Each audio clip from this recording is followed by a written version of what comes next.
먼저 수박을 드실 때 바나나는 절대 함께 드시면 안 됩니다. 수분 보충의 최고인 수박과 에너지 충전과 다이어트에 좋은 바나나는 함께 드시면 좋지가 않습니다. 그 이유는 칼륨 때문인데요. 칼륨은 우리 몸에 정말 중요한 무기질입니다. 칼륨이 부족하면 몸에 피로감이 몰려들고 기운이 빠져서 무기력해지는 상태가 될 수가 있죠. 그럴 때 칼륨이 보충이 되면 우리 몸에 에너지를 공급하여 활력을 주게 됩니다. 또한 칼륨은 우리 몸속의 나트륨을 몸 밖으로 배출시켜줘서 혈압을 안정적으로 유지시켜주기도 하죠. 따라서 고혈압이나 고지혈, 심장병, 동맥경화 같은 심혈관 질환 예방을 위해서는 칼륨이 꼭 필요한데요. 하지만 이렇게 좋은 칼륨도 신장이 좋지 않은 분들에게는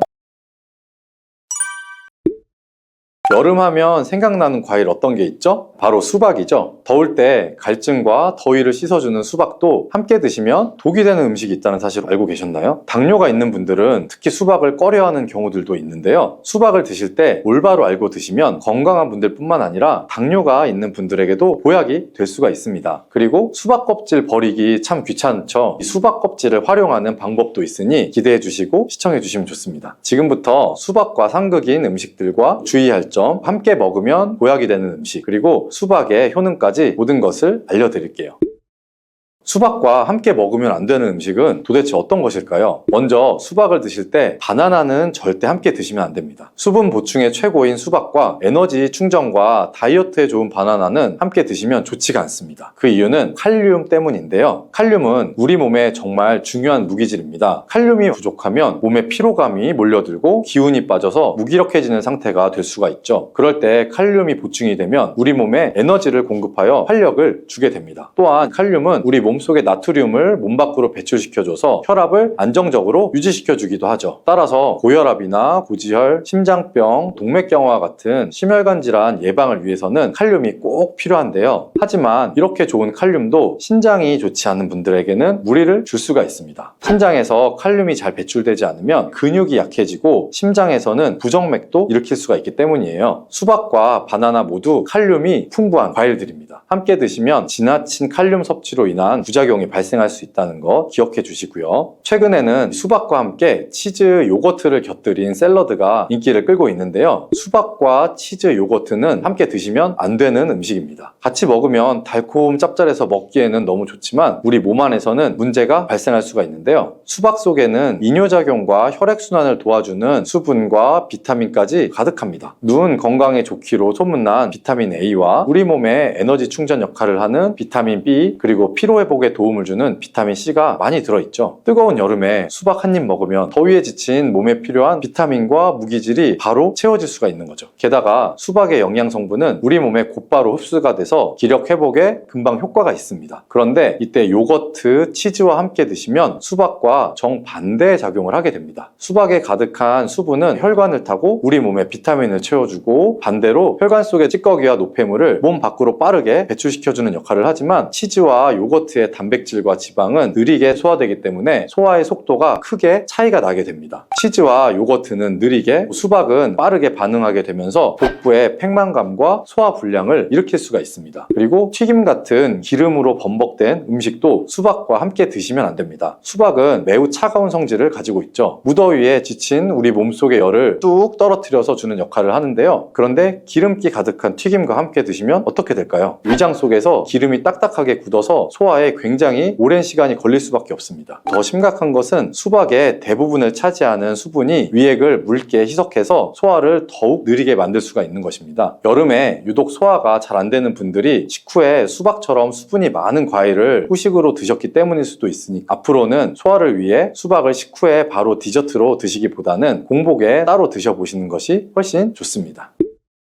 그렇다면 수박은 무엇과 어떻게 드시는 것이 좋을까요? 깜짝 놀랄만한 음식인데요. 바로 계피가루입니다. 수박에 계피가루를 살짝 뿌려 드시면 어떤 효과가 있을까요? 국민대학교 식품영양학과의 연구 결과에 따르면 계피에 들어있는 폴리페놀 성분이 우리 몸의 인슐린 저항성을 개선시켜준다고 하는데요. 인슐린 저항성이 개선이 되면 혈당이 낮아지고 당뇨병의 위험이 줄어들게 되죠. 수박과 계피가루를 함께 드시면 이런 당뇨 관리 효과를 배로 누릴 수가 있습니다. 수박의 당이 혈당을 높일까 먹을까 걱정하시는 분들도 계피가루와 함께 드시면 안심하고 수박을 드실 수가 있는 것이죠. 계피가루를 도대체 어떻게 수박과 같이 먹냐고요? 그럴 줄 알고 함께 먹는 방법도 준비했습니다. 수박 토마토 샐러드인데요. 수박 한쪽과 토마토 한 개를 적당한 크기로 준비해 주시고 올리브 오일 한 스푼과 상추나 깻잎 같은 녹색잎 채소를 곁들이고 계피가루를 살짝 뿌려주시면 완성이 됩니다. 한 가지 더 알려드리자면 수박 레몬 주스도 있는데요. 물 200ml 정도에 수박 한쪽, 레몬 한 개를 믹서에 갈아주고 계피가루를 살짝 넣어 마시면 됩니다. 토마토도 수박과 함께 드시면 정말 좋은데요. 수박의 색이 빨간 이유는 라이코펜이라는 성분 때문입니다. 토마토가 기적의 항암식품으로 불리는 이유가 바로 이 빨간색 라이코펜 성분 때문이죠. 놀랍게도 수박에는 토마토보다 라이코펜이 무려 30% 정도 많이 들어있다고 합니다. 수박의 라이코펜이 우리 몸속에서 각종 혈관 질환의 원인인 활성산소와 혈전을 제거해 줄 수가 있고요. 또한 세포가 노화되고 산화되는 것을 막아주고 정상세포가 암세포로 변하는 것을 원천 차단해 줍니다. 라이코펜이 풍부한 수박과 토마토를 함께 드시면 암을 예방하는 것은 물론이고 암세포를 사멸시킬 수도 있겠죠. 토마토의 유기산과 수박 속의 칼륨이 함께 작용하면서 세포의 활성을 도와주고 혈관을 청소하며 염증까지 제거해 줄 수가 있습니다. 실제로 토마토와 수박의 항암 효능은 전립선암과 동맥경화에 매우 효과적으로 나오고 있습니다. 조금 전 알려드렸던 수박과 토마토를 함께 샐러드로 드셔도 좋고 갈아서 주스로 드셔도 정말 좋습니다. 수박과 토마토의 라이코펜 성분은 지용성 성분이기 때문에 기름과 함께 드시면 좋은데요. 수박과 토마토를 기름에 살짝 구워서 드셔도 좋고 올리브유를 드레싱으로 뿌려서 드시거나 견과류와 함께 곁들여 드시면 항암 성분의 흡수율이 2배 이상 극대화될 수가 있습니다.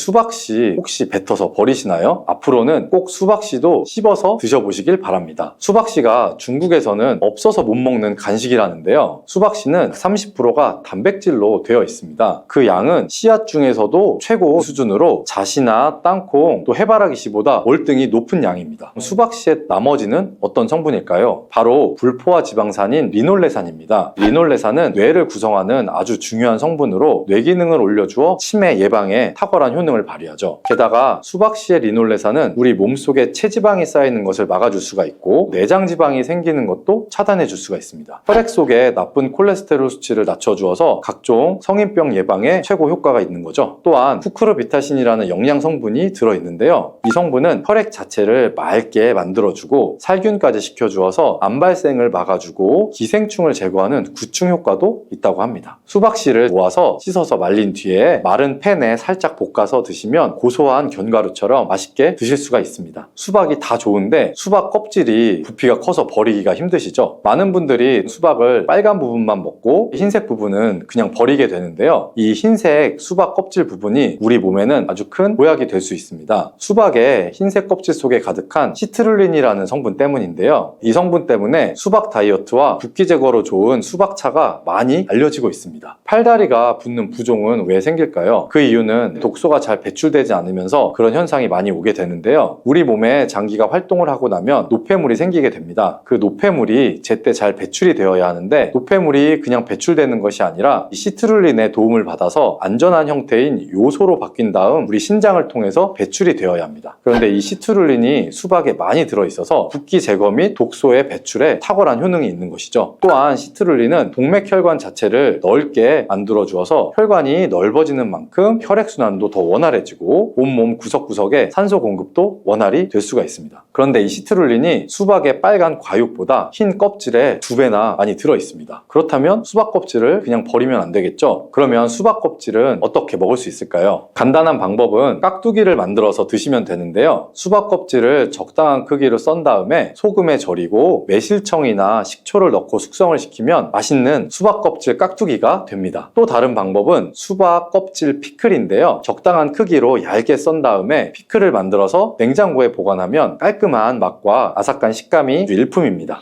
또 우리가 여름이면 햇빛에 피부가 많이 그을리잖아요. 그때 이 수박 껍질을 사용하면 좋은데요. 수박 껍질에 비타민이 특히 많기 때문에 얇게 썰어서 간 다음에 얼굴에 팩을 해주시면 여름철 자외선에 지친 피부와 주름을 탱탱하게 펴줄 수 있고 수분까지 보충해 줄 수가 있습니다. 특히 피부 트러블과 염증에도 좋은 진정 효과가 있으니까 꼭 한번 해보시길 바랍니다. 수박에는 먼저 말씀드린 효능들 외에도 생각지 못한 놀라운 효능이 많이 있는데요.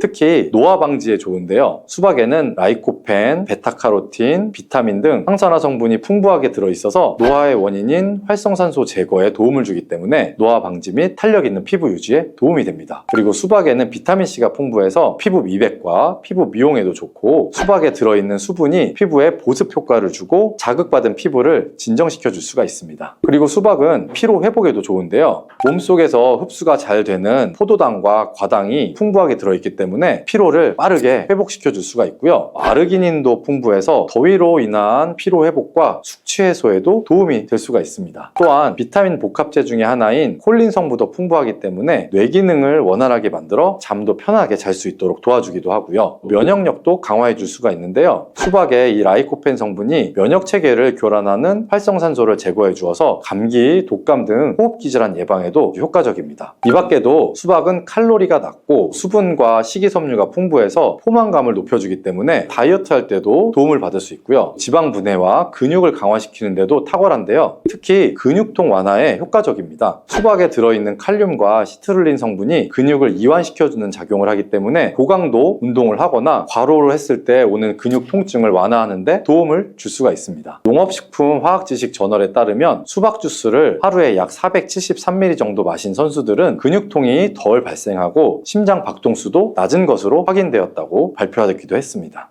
참외가 독이 되는 경우는 꽃게, 대게, 킹크랩 같은 갑각류들과 함께 먹을 때입니다. 이런 갑각류와 참외를 함께 드시면 식중독에 걸리기가 쉬워지는데요. 참외에는 탄닌이라는 성분이 풍부하게 들어있기 때문이에요. 탄닌은 세포의 노화를 방지하고 항암 효과를 가진 건강에 도움을 줄 수 있는 성분이지만 갑각류와 함께 드실 때는 오히려 독이 될 수가 있습니다. 그 이유는 이 탄닌이 갑각류 속의 식중독균, 비브리오균을 활성화시킬 수가 있기 때문인데요. 갑각류는 부패가 빨리 되기 때문에 신선도가 아주 중요하죠. 부패되기 시작하여 아직 활성화되지 않은 식중독균이 참외의 탄닌을 만나게 되면 급속도로 번식할 수가 있습니다. 이렇게 되면 식중독으로 건강을 해칠 수가 있는 것이죠. 이뿐 아니라 참외는 장수를 기원하는 과일로 여겨져 왔습니다. 동의보감에도 참외는 열을 내리고 황달과 이뇨작용에 뛰어난 효능이 있는 것으로 기록되어 있습니다. 하지만 이런 참외도 잘못 드시면 오히려 건강을 해치는 독이 될 수도 있다는 사실 알고 계신가요? 영상을 통해 참외가 독이 되는 경우와 참외의 효능에는 어떤 것이 있는지, 그리고 참외는 어떻게 무엇과 드시는 것이 우리 몸을 건강하게 하는 보약이 되는지 참외에 대한 모든 것 알려드릴게요. 여름에 대표적인 과일 중 하나가 참외죠. 하지만 요즘은 하우스 재배가 많아지면서 이른 봄부터도 참외를 즐길 수가 있죠. 계절 과일의 경계가 모호해지고 있는 시대죠. 그래도 제철 과일을 먹어야 하는 이유가 있습니다. 참외는 6월에 수확한 것을 먹는 것이 가장 좋다고 합니다. 왜냐하면 6월에 수확한 것이 영양 성분 함량이 높고 품질이 좋다는 연구 결과가 있기 때문인데요. 측정 결과 폴리페놀과 플라보노이드의 함량이 6월에 수확한 경우 가장 높았고 7월 이후에는 영양 성분의 함량이 급격히 감소했다고 합니다. 딱 지금 드셔야겠죠. 그런데 몸에 좋다는 참외도 잘못 드셨다가 오히려 독이 될 수 있는데요. 지금부터 참외가 독이 되는 경우 3가지를 알려드릴게요.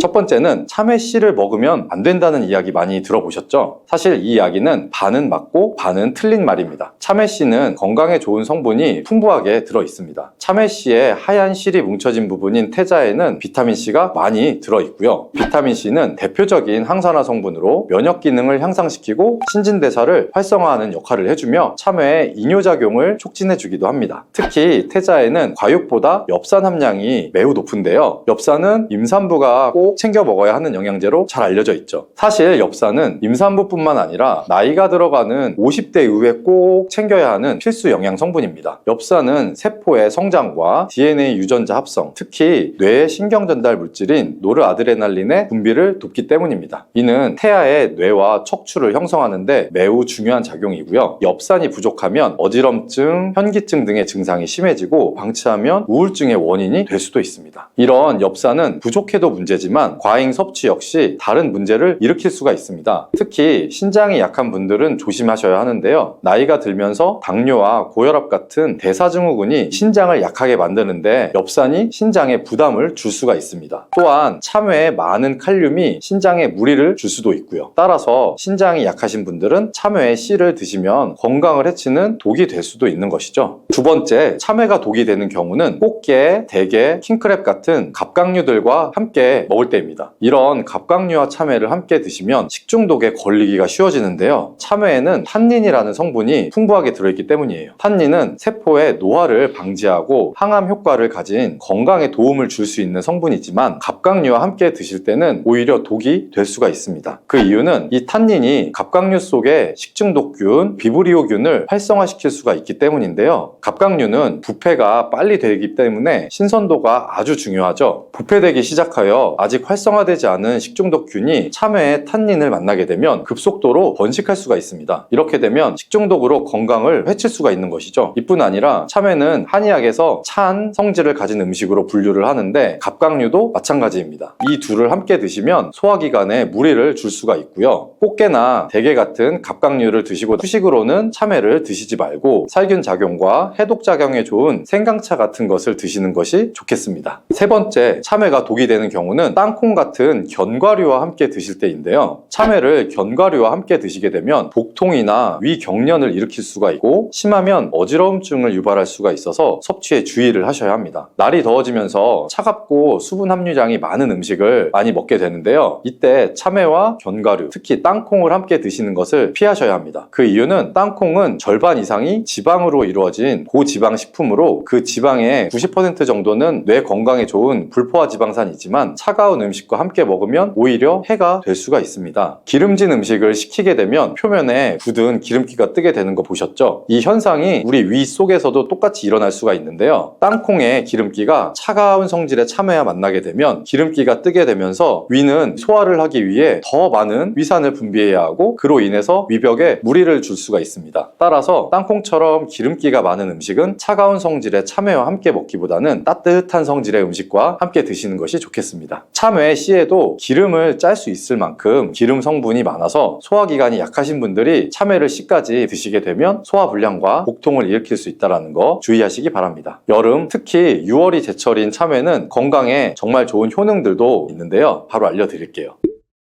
첫 번째는 혈관을 건강하게 하는 효능이 있습니다. 참외에는 플라보노이드라는 성분이 풍부하여 혈관 내 콜레스테롤의 수치를 낮추고 혈액순환을 원활하게 도와줍니다. 이런 효능은 고혈압, 동맥경화와 같은 혈관 질환을 예방하는 데 아주 효과적이죠. 또한 참외의 가바라는 성분은 혈압을 낮추고 혈전이 생성되는 것을 막아주는 효과를 가지고 있습니다. 두 번째 참외의 효능은 피부 미용에 탁월하다는 것입니다. 참외에는 피부 미용에 좋은 비타민C가 풍부하게 함유되어 있어 피부를 보호하고 환하게 해주며 주근깨 제거 등 깨끗한 피부를 유지하는 데 탁월한 효능을 나타냅니다. 또 참외에 함유된 플라보노이드와 비타민 등의 항산화 성분이 활성산소를 제거해서 피부 노화를 방지하고 주름 개선에도 효과적이라는 거 기억하시면 좋고요. 세 번째 참외의 효과는 몸의 면역력을 강화시켜주는 것입니다. 베타카로틴, 엽산, 칼륨, 철분, 아연, 비타민의 성분들이 풍부하게 들어있어서 신체의 면역 체계를 개선하는 데 도움을 줍니다. 특히 참외에 함유된 베타카로틴은 체내에서 비타민 A로 변환이 돼서 면역 체계를 높이는 데 도움이 되며 참외의 껍질에는 과육보다 면역 성분과 생리활성 물질이 5배 정도 많다고 하네요. 네 번째 참외의 효과는 간 건강에 도움을 주는 것입니다. 쿠쿠르비타신이라는 성분이 풍부하게 함유되어 있는데요. 이 성분은 해독작용이 뛰어나서 간 기능을 강화해주고 간에 무리가 되어 황달 같은 질환이 오거나 했을 때 증상을 완화시켜 줄 수가 있습니다. 풍부한 비타민은 몸의 피로회복에 도움을 주고 베타카로틴과의 상승작용으로 세포 손상을 방지하고 간 기능 강화에 도움을 준답니다. 다섯 번째 참외의 효과는 장을 건강하게 하는 것입니다. 참외에 풍부한 식이섬유는 장의 운동을 촉진시켜주고 배변 활동을 도와서 장내 노폐물을 배출시켜줄 수도 있고요. 변비도 예방해줄 수가 있습니다. 풍부한 식이섬유는 포만감을 유지해 주어서 다이어트에도 도움을 주어 다이어트 식품으로도 요즘 주목되고 있죠. 여섯 번째 참외의 효과는 항암 효과입니다. 쿠쿠르비타신이라는 성분이 풍부하다고 말씀드렸는데요. 이 성분은 참외가 해충으로부터 자신을 보호하기 위해서 생성하는 성분으로 암세포를 억제하는 효능이 연구 결과 밝혀지고 있습니다. 특히 유방암과 간암 예방에 효과가 있는 것으로 나타났습니다. 일곱 번째 참외 효과는 임산부의 건강에 도움을 주는 것인데요. 참외에 풍부한 엽산은 태아의 신경계 발달에 중요한 역할을 하죠. 임신 초기 태아의 신경관 결손을 예방하는 데 도움을 줄 수가 있습니다. 비타민C는 철분 흡수를 도와서 임신 중에 빈혈을 예방하는 데 효과적이며 임산부의 면역력을 강화하는 데도 도움이 됩니다. 그렇다면 참외는 어떻게 먹어야 우리 몸에 보약이 될까요? 첫 번째로는 식초와 함께 먹을 때입니다. 최근 참외 피클과 참외 초무침이 인기를 끌고 있는데요. 새콤한 식초와 참외의 달콤한 맛이 어우러져서 식욕을 돋구고 맛도 좋을 뿐 아니라 해독과 비타민 충전에 놀라운 효능을 발휘합니다. 앞에서 알려드린 참외의 효능을 극대화시켜주는 것이 식초가 되는 것이죠. 식초는 참외의 비타민 활성도를 2배 이상 끌어올려줄 수가 있고 피부와 장기에 빠르게 흡수될 수 있도록 흡수율을 높여줄 수 있습니다. 두 번째는 된장과 함께 먹을 때 보약이 될 수가 있습니다. 참외를 된장에 묻혀서 장아찌로 드시거나 참외 된장 무침으로 드시면 되는데요. 참외가 간 건강에 좋다고 말씀드렸죠. 콩으로 만든 된장과 함께 드실 때 이 효과가 극대화가 될 수 있습니다. 콩에 사포닌 성분이 간 건강에 도움을 주기 때문인데요. 이 성분은 인삼과 산삼에도 들어있는 쌉싸름한 맛을 내는 성분입니다. 사포닌은 간의 기능을 끌어올려주고 염증을 제거해주는 효능이 있습니다. 된장은 숙성되면서 사포닌의 활성도가 높아져서 참외와 만나게 되면 효능의 시너지가 극대화가 될 수 있는 것이죠. 된장에 나트륨이 걱정되는 분도 있으실 수 있겠지만 걱정하실 필요가 없습니다. 참외의 풍부한 칼륨이 나트륨을 몸 밖으로 배출시켜 주어 나트륨으로 인한 문제를 예방을 할 수가 있기 때문이에요. 세 번째는 많이 들어보셨겠지만 참외를 껍질째 드시는 것입니다. 참외 껍질에 과육보다 무려 5배 이상의 면역 성분이 담겨져 있습니다. 참외 껍질이 딱딱하고 식감이 좋지 않아서 많은 분들이 그냥 버리는데요. 요즘엔 참외 껍질을 부드럽게 계량한 품종도 나와서 드시는데 전혀 불편함이 없게 드실 수도 있습니다. 참외 껍질을 얇게 썰어서 오이 샐러드처럼 드시거나 고추장, 식초, 파 등이랑 버무려서 참외 무침으로 드셔보셔도 됩니다. 당뇨병은 많은 분들이 고통받고 있는 질병 중에 하나죠. 주위에 당뇨 때문에 혈당 관리하시는 분들을 자주 볼 수가 있는데요. 그런데 계피가 당뇨병 관리에 큰 도움이 된다고 하니 놀랍지 않나요? 바로 계피에 함유된 크로모라는 성분이 인슐린 민감성을 높여주어서 혈당 수치를 안정시키는데 도움을 줄 수 있다고 합니다. 연구에 따르면 계피를 꾸준히 섭취한 사람들은 식후 혈당이 급격하게 상승하는 것을 막을 수 있었다고 하네요. 또한 계피에 포함된 시나믹 알데하이드 성분이 인슐린 민감도를 높여주고 혈당 수치를 안정시키는데 도움을 준다고 알려져 있죠. 이 성분이 잘 적용하도록 돕기 때문에 혈당을 우리가 효과적으로 조절하는데 도움을 주는 역할을 할 수가 있습니다. 여러분, 달콤 쌉쌀한 계피 좋아하시나요? 저는 향긋한 수정과도 좋아하고 계피가루를 얹은 라떼도 매우 좋아하는데요. 계피는 단순히 향긋한 맛을 주는 향신료 이상의 효능을 가지고 있다는 것 알고 계신가요? 우리가 몰랐던 계피의 효능, 또 함께 먹으면 좋은 음식들, 그리고 주의할 점까지 자세히 알려드릴게요.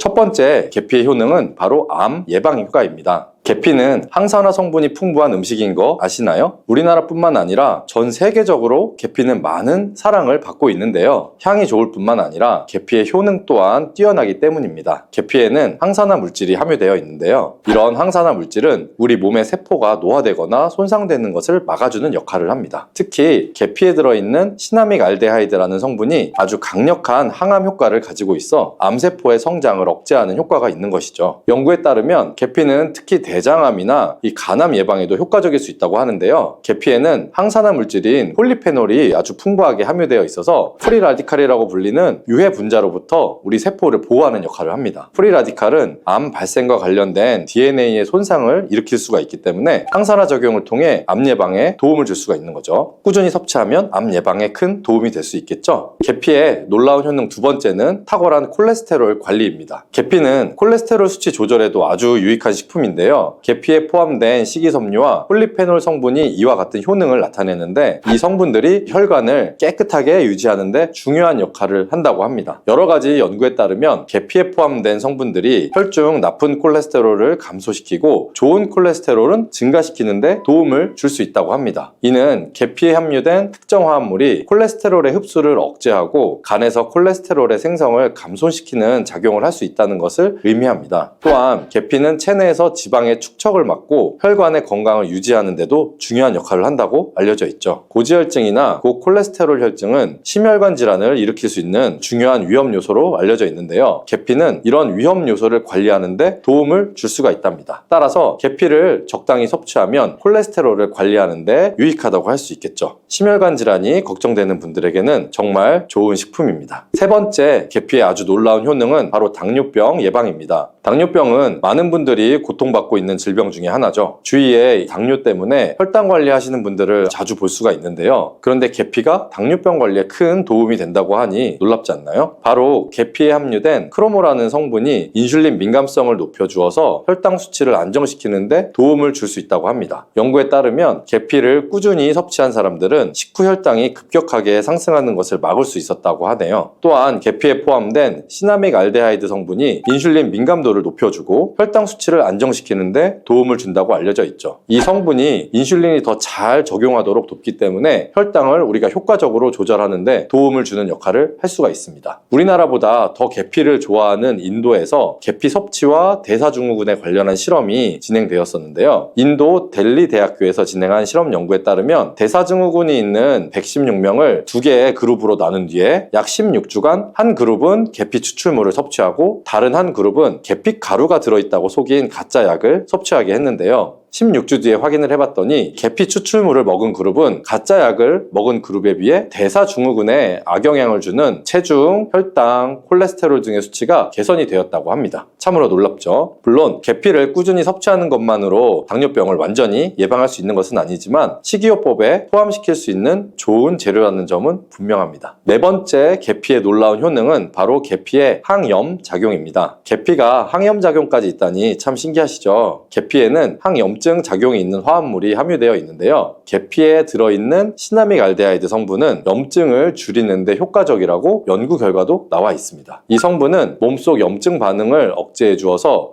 관절염, 여러 가지 근육통, 염증성 질환이 있는 분들에게 매우 유익한 식품이 됩니다. 특히 체내에서 발생하는 염증은 만성적인 질환을 유발할 수가 있기 때문에 이를 예방하는 것이 중요한데요. 계피를 섭취하면 몸속의 염증을 낮춰주는데 도움을 줄 뿐만 아니라 면역력 강화에도 긍정적인 영향을 미친다고 알려져 있습니다. 특히 겨울철에는 찬바람과 습기로 인해서 염증이 쉽게 발생을 할 수가 있는데 계피를 섭취하게 되면 몸을 따뜻하게 해주고 염증을 예방하는 데 도움이 됩니다. 계피 섭취가 일상적인 건강 유지, 특히 쌀쌀한 겨울에 아주 좋은 영향을 미친다고 할 수가 있겠죠. 그렇다면 이것들과 계피와 함께 먹으면 계피의 효능이 2배가 된다는데요. 계피와 함께 먹으면 더 좋은 음식은 무엇일까요? 바로 알려드릴게요.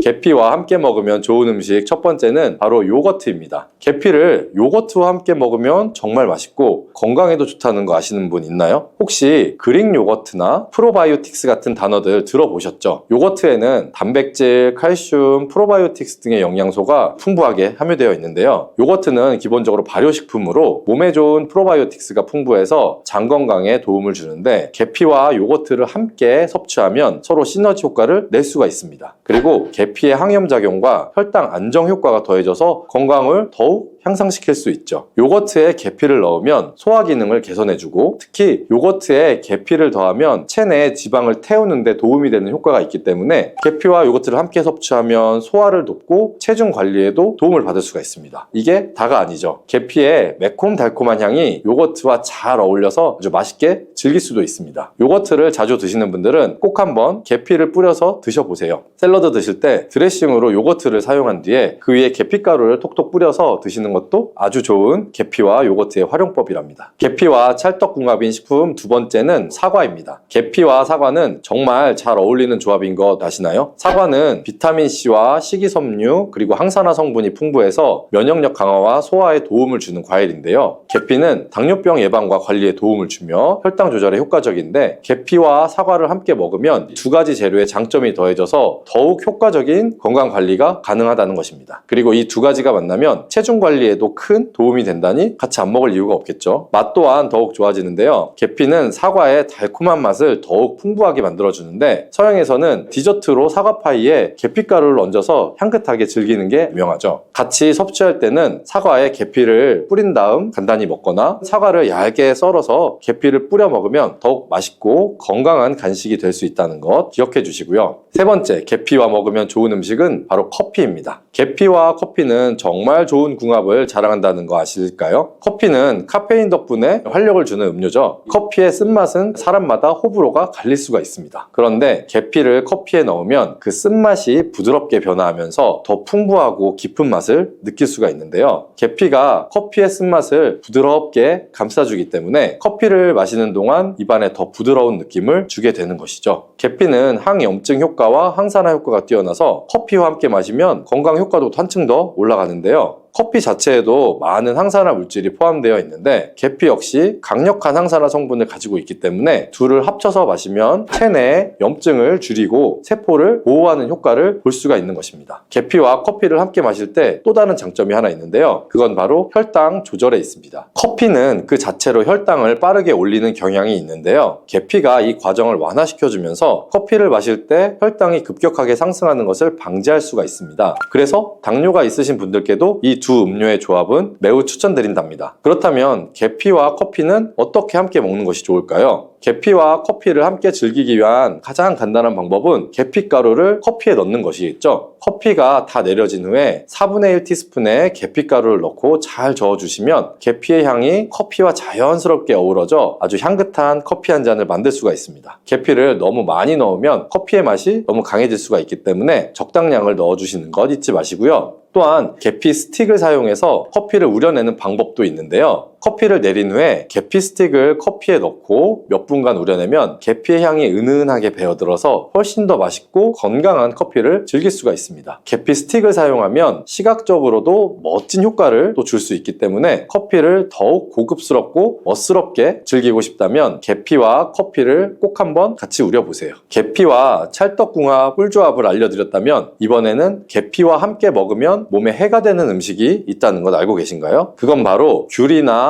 자몽, 또 레몬 같은 시트러스 계열의 과일인데요. 계피와 시트러스 계열 과일을 함께 먹으면 안 되는 이유를 바로 알려드릴게요. 많은 분들이 시트러스 계열 과일, 예를 들어서 오렌지나 레몬을 좋아하시는데요. 이 과일들은 비타민C가 풍부하고 상큼한 맛이 참 일품이죠. 하지만 계피와 시트러스 과일을 함께 먹을 때에는 주의가 필요한데요. 계피의 주요 성분 중 하나인 시나몰은 계피가 가진 독특한 향을 만들어내는 성분인데 이 시나몰이 시트러스 계열 과일의 산성 성분과 결합을 하면 위에서 소화가 잘 되지 않거나 불편한 증상을 유발할 수가 있습니다. 특히 속쓰림이나 위 경련이 일어날 수가 있는데요. 이는 계피와 시트러스 과일이 소화 효소의 분비를 방해하고 서로 반응하면서 위에 자극을 주기 때문입니다. 거기에다 시트러스 과일의 산도가 더해지기 때문에 위산이 과도하게 분비될 수 있어서 계피와 오렌지, 레몬, 귤과 같은 과일들을 함께 먹는 것은 피하는 것이 좋습니다. 만약 계피와 과일을 함께 즐기고 싶다면 아까 알려드렸던 사과도 매우 좋고 아니면 배도 계피와 잘 어울리는데요. 이러한 과일은 소화에도 부담을 주지 않기 때문에 이제부터 계피와 과일을 함께 드시고 싶다면 꼭 유의해서 드시면 좋겠습니다. 계피가 이렇게 많은 효능을 가지고 있지만 부작용도 있을 수가 있는데요. 계피를 섭취할 때 주의할 점은 무엇이 있을까요?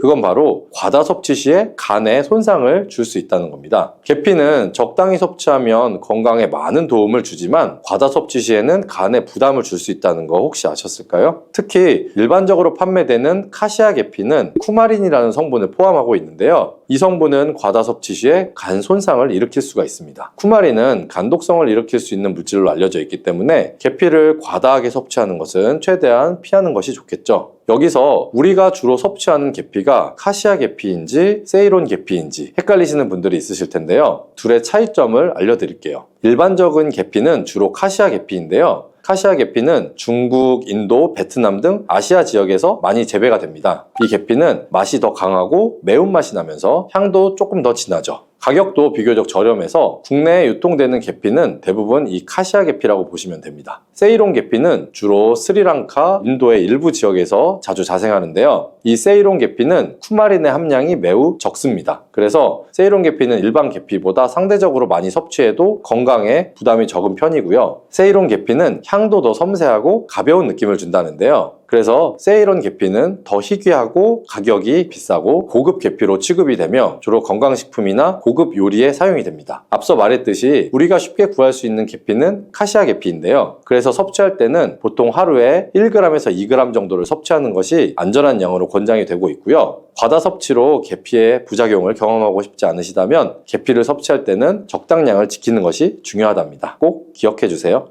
당뇨 관리에 도움을 줄 수 있다입니다. 땅콩이 당뇨에 효능이 있다니 신기하시죠? 땅콩에는 불포화 지방이 굉장히 많이 들어있고 혈당 지수도 굉장히 낮아서 혈당을 천천히 올리는 효과가 있는데, 그래서 당뇨병 환자들한테도 좋은 간식으로 평가가 되고 있죠. 땅콩에 포함된 이 섬유질과 단백질이 혈당을 또 안정적으로 유지하는 데 도움을 주는데, 땅콩에 포함된 이러한 식이섬유 또한 혈당의 흡수를 더 늦추고 혈당 수치를 안정적으로 유지하는 데 도움을 줄 수 있다는 거예요. 뿐만 아니라 땅콩은 마그네슘과 비타민 B군이 들어있는데 인슐린 감수성을 향상시키는 데 굉장히 또 큰 도움을 줄 수가 있어요. 이로 인해서 땅콩은 당뇨병 예방이나 혈당 관리에 탁월한 식품으로도 굉장히 많이 평가가 되고 있죠. 아직 안 끝났어요. 혈관을 깨끗하게 하고 당뇨를 예방하려면 땅콩을 이렇게 드셔야 합니다. 여러분, 땅콩 좋아하시는 분 있으신가요? 저는 땅콩과 건어물 같은 거 안주로 굉장히 좋아하는데, 이런 맛있는 땅콩이 건강에 굉장히 좋은 효능이 많다는 거 혹시 아시나요? 심심풀이 땅콩이라는 말이 있을 정도로 땅콩은 우리에게 굉장히 친숙한 음식이죠. 하지만 땅콩의 그 놀라운 효능을 제대로 아시는 분은 많이 없을 거예요. 땅콩이 얼마나 우리 몸에 좋은 영향을 미치는지, 그리고 어떻게 섭취하면 더 좋은 효과를 볼 수 있는지, 오늘은 땅콩에 대해서 한번 자세히 알아보는 시간을 가질게요. 어렸을 때 키가 작은 친구를 땅콩 같다고 많이 놀렸죠. 이 작은 땅콩 하나에는 단백질, 지방, 탄수화물, 식이섬유 같은 거는 물론이고 비타민 E, B, 칼륨, 마그네슘, 철분, 폴리페놀, 플라보노이드, 이렇게 몸에 좋은 영양소가 굉장히 풍부하게 들어있는데, 이렇게 영양이 풍부하고 맛도 고소한 땅콩의 놀라운 효능 7가지를 제가 지금 바로 소개해 드릴게요.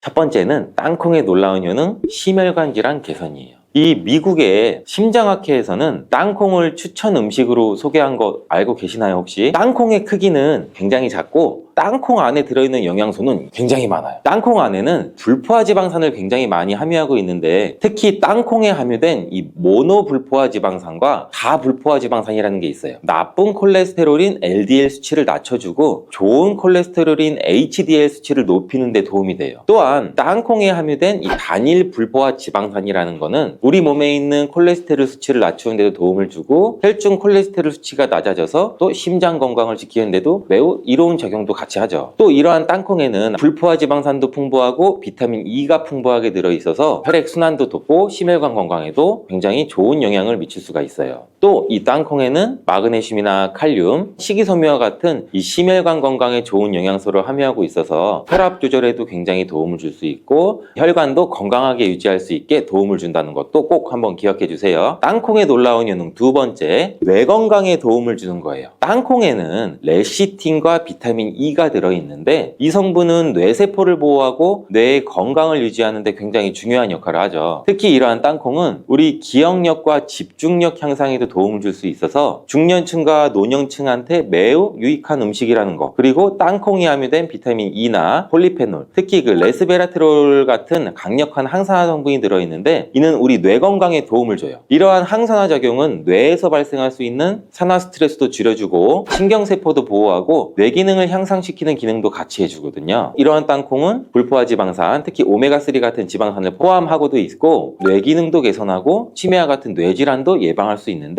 불포화 지방산 같은 경우는 우리 뇌 세포막의 구성 성분으로 중요한 역할을 하고 뇌의 신경 전도 속도를 또 높여줘요. 그래서 기억력과 학습 능력도 향상시킬 수도 있습니다. 땅콩의 효능 굉장히 놀랍지 않나요? 아직까지는 놀라기는 이른데, 이러한 땅콩의 효능 세 번째는 또 체중 관리에 도움을 줘요. 땅콩은 단백질과 식이섬유가 풍부해 조금만 먹어도 우리 몸의 포만감을 오래 유지시켜주기도 하는데, 그래서인지 우리가 과식도 예방할 수가 있고 체중도 관리하는데 도움을 줄 수가 있죠. 그냥 땅콩도 좋지만 땅콩을 갈아 만든 땅콩 버터도 포만감을 오래 유지시켜줘서 과식을 방지하는 데는 굉장히 효과적이에요. 또 단백질과 지방이 풍부해서 에너지도 공급하는 데 일조를 하고 건강한 체중 관리도 도와줘요. 하지만 모든 음식은 과유불급, 근데 영양이 풍부한 땅콩은 칼로리가 많은 식품이에요. 그래서 하루에 10알이나 20알 정도 적정량을 섭취하는 것이 굉장히 중요하다는 거 기억해 주세요. 땅콩의 놀라운 효능 네 번째는 바로 당뇨 관리에 도움을 줄 수 있다입니다. 땅콩이 당뇨에 효능이 있다니 신기하시죠? 땅콩에는 불포화 지방이 굉장히 많이 들어있고 혈당 지수도 굉장히 낮아서 혈당을 천천히 올리는 효과가 있는데, 그래서 당뇨병 환자들한테도 좋은 간식으로 평가가 되고 있죠. 땅콩에 포함된 이 섬유질과 단백질이 혈당을 또 안정적으로 유지하는 데 도움을 주는데, 땅콩에 포함된 이러한 식이섬유 또한 혈당의 흡수를 더 늦추고 혈당 수치를 안정적으로 유지하는 데 도움을 줄 수 있다는 거예요. 뿐만 아니라 땅콩은 마그네슘과 비타민 B군이 들어있는데 인슐린 감수성을 향상시키는 데 굉장히 또 큰 도움을 줄 수가 있어요. 이로 인해서 땅콩은 당뇨병 예방이나 혈당 관리에 탁월한 식품으로도 굉장히 많이 평가가 되고 있죠. 아직 안 끝났어요. 땅콩의 효능 5번째, 피부 건강에도 도움을 주는 거예요. 땅콩에 들어있는 이 비타민 E와 항산화 물질들이 피부를 건강하게 유지하는 데 또 좋은 영향을 줄 수가 있는데, 땅콩에 들어있는 비타민 E는 피부 세포를 유해한 자유 라디칼로부터 보호하고 피부 노화를 지연시키는 데도 굉장히 중요한 영향을 줘요. 이 성분은 피부의 탄력을 유지하고 주름을 예방하는 데도 굉장히 효과적이고 피부의 노화도 방지해주고 염증도 줄여줘요. 또 우리 피부를 매끄럽고 촉촉하게 만들어주기도 하죠. 그래서 이 땅콩은 굉장히 아름다운 피부를 위한 좋은 식품이기도 하죠. 땅콩에 포함된 불포화 지방산, 특히 올레산과 리놀렌산은 피부의 수분 유지를 도와서 이 밸런스를 유지를 시켜줘요. 그래서 피부가 건조해지지 않도록 하고 염증도 줄여주고 트러블도 완화하는 데 굉장히 큰 도움을 줄 수가 있죠. 뿐만 아니라 땅콩에는 아연도 포함되어 있어요. 피부 상처 치유도 돕고 여드름과 같은 피부 쪽은 피부 문제를 개선하는데 굉장히 또 놀라운 효능이 있는 성분들도 들어있습니다. 땅콩의 효능 6번째, 소화 건강에도 도움을 줄 수가 있어요. 땅콩에는 이 식이섬유가 풍부해서 소화 시스템에 좋은 영향을 주는데, 식이섬유는 장의 움직임을 촉진시키죠. 변비도 예방해 줄 수 있고 장내에 유익한 미생물의 활동을 도와서 장 건강에 매우 좋은 환경을 만들어줘요. 또한 땅콩에 포함된 불용성 섬유는 특히 장을 자극해서 배변을 원활하게 하고 장의 건강을 유지하는 데 중요한 역할을 하는데, 이 섬유는 장에서 물을 흡수해서 변을 또 부드럽게 만들어주기도 하죠. 땅콩의 놀라운 효능 7번째, 좋은 단백질과 건강한 지방 섭취에 굉장히 좋은 공급원이에요. 땅콩을 고기나 다른 동물성 단백질에 비해 지방이 적어요. 또 채식주의자나 비건이 단백질을 섭취할 때 유용한 대체 식품이 될 수 있는데, 100g 정도의 땅콩은 약 25g에서 30g 정도의 단백질을 함유하고 있다는 거 아세요? 우리가 흔히 좋은 단백질 공급 식품이라고 생각하는 닭가슴살 단백질의 함량이 100g당 30에서 35g인 거를 생각해보면 단백질 함량은 닭가슴살에 비해 살짝 낮지만 대신 건강한 불포화 지방과 다른 다양한 영양소도 다량 함유되어 있어 단백질을 섭취하기에 충분히 좋은 식품이에요. 이렇게 건강에 놀라운 효능이 있는 땅콩, 그냥 아무렇게나 드시면 땅콩의 효능을 100% 섭취할 수 없다는 거 아세요? 보통 땅콩을 어떻게 조리해서 드시나요? 구워서, 볶아서, 삶아서? 모두 좋아하는 방법이 다르실 텐데 생땅콩을 먹는 것이 가장 좋다라고 들으신 분들도 있으실 거예요. 과연 땅콩을 가공하지 않고 생으로 먹는 것이 가장 좋은 방법일까요? 정답은 아니에요. 생땅콩에는 독성이 있을 수 있는 물질인 아플라톡신이라는 게 포함이 될 수가 있어요. 이를 피하기 위해서는 반드시 충분히 익혀서 먹어야 되는데, 볶거나 구운 땅콩은 이 아플라톡신을 제거할 수 있어 안전하게 섭취할 수 있지만 그보다는 땅콩을 삶아서 먹는 것이 더 건강에 좋다는 거 제가 지금 알려드릴게요.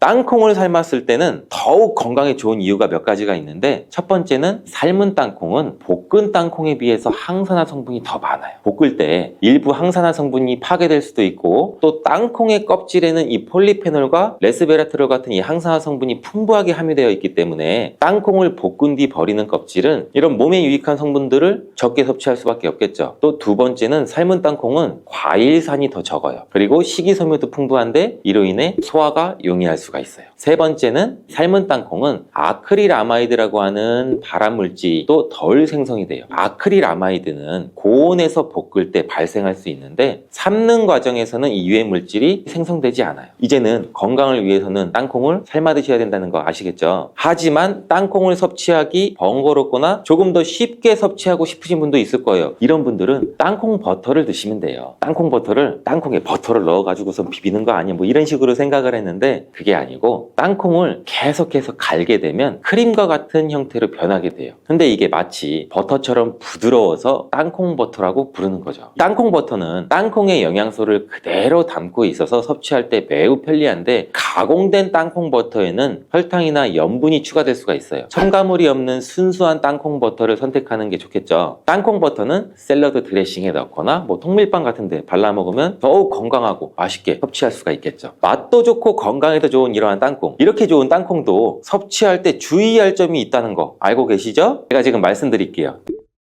땅콩을 섭취할 때 주의할 점, 첫 번째는 알레르기예요. 땅콩에 알러지가 있으신 분들은 절대 땅콩을 드시면 안 되는데, 땅콩은 알레르기를 일으킬 수 있는 또 대표적인 식품이기 때문에 본인이 알레르기가 있는 걸 인지하시는 분들이면 절대 피하셔야 되고, 가벼우면 이런 알러지 증상은 목이나 혀의 가려움, 발진 이런 게 일어날 수 있는데, 이 알러지 증상이 심하신 분들은 호흡곤란, 혈압 저하나 아나필락시스 쇼크 같은 매우 심각한 반응도 일으킬 수 있어요. 알러지가 있으신 분들은 땅콩 섭취를 꼭 중단하시고, 땅콩이 들어갈 수 없는 환경에서 조리가 된 것인지는 꼭 확인하시는 게 중요한 포인트예요. 땅콩을 섭취할 때 유의사항 두 번째는 과다 섭취예요. 땅콩이 작아서 조금만 먹어도 손쉽게 우리는 과다 섭취를 할 수가 있는데, 아무도 모르는 사이에 또 체중이 증가할 수가 있어요. 땅콩은 고칼로리 식품이기 때문인데 하루 권장 섭취량은 약 10알에서 한 20알 정도인데, 이를 넘기지 않도록 주의해 주시고 적정량을 섭취하는 게 굉장히 중요해요. 자, 세 번째는 땅콩 섭취할 때는 염분과 설탕이 추가된 가공식품을 피하는 거예요. 땅콩이 몸에 좋다고 해서 시중에 판매되는 땅콩 버터나 땅콩 과자까지 다 좋은 건 아니에요. 땅콩의 겉면에 염분이나 설탕이 많이 포함된 제품이 시중에 보면 굉장히 많이 있는데, 이러한 제품을 자주 섭취하면 혈압 상승이나 또 당뇨 유발 등의 문제가 발생할 수 있겠죠. 첨가물이 적은 제품을 선택하는 것이 좋고, 땅콩 버터를 섭취할 때도 뒤에 성분표를 한번 보셔서 선택을 하시면 좋겠습니다. 맛으로 먹는 거면 상관없지만 건강을 위해서 땅콩 버터를 섭취하시는 것이라면 100% 땅콩으로만 만들어진 제품인지 살펴보시고 구매하는 게 도움이 됩니다. 땅콩 섭취 시 유의할 점 네 번째는 보관이 잘 된 땅콩을 섭취해야 되는 건데, 땅콩이 건조된 식품이라고 생각해서 실온에 대충 던져놓고 보관하진 않으셨죠? 땅콩은 고지방 식품으로 지방산이 많이 포함되어 있어서 산패되기가 쉬워요. 산패된 지방은 인체에 해로운 물질인 과산화지질을 생성할 수가 있고, 조직 손상도 일으킬 수 있고 세포 손상도 일으킬 수가 있겠죠. 이러한 땅콩은 보관 상태가 부적절해지면 또 곰팡이도 자주 발생하는데, 이 곰팡이는 아플라톡신이라는 독소를 만들어요. 이 독소는 강력한 또 발암 물질로 알려져 있고, 장기적으로 섭취할 때 우리 간에 또 손상을 주겠죠. 그래서 굉장히 위험한 물질이기도 하고, 땅콩을 보관할 때는 통풍이 잘 되고 건조한 장소에 보관해야 되며, 곰팡이가 발생한 땅콩은 절대 섭취해서는 안 됩니다.